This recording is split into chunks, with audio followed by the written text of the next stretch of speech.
Hello everyone, today we will learn how to solve two equations, two variables with one easy trick. Imagine you are out shopping for a new outfit. You grab a jeans and a graphic t-shirt. The storekeeper says the pant cost 3 times as much as the t-shirt and together they cost 2000 rupees. You might get confused. How much does the t-shirt cost? That's where linear substitution saves the day. Instead of guessing, we replace one unknown with another. Let's find it out how. Since one pant is worth 3 t-shirt, replace one pant for 3 t-shirt. Now 3 t-shirts plus 1 t-shirt equals to 2000. Now solving this, we get the value of 1 t-shirt as 500 rupees. We know that pant equals to 3 times the t-shirt. So 3 into 500 equals to 1500 rupees. That is all linear substitution is. Express one variable in terms of the other and replace it out.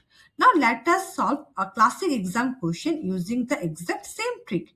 X plus y equals to 14 equation y, x minus y equals to 4 equation 2.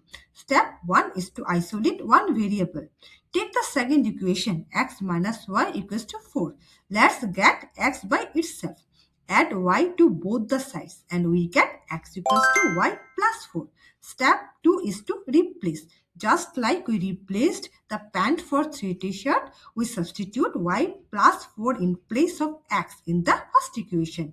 We have y plus 4 plus y equals to 14. Combining the like terms, we get twice y plus 4 equals to 14. And solving the equation, we have the value of y as 5. Step 3 is to plug the known value back.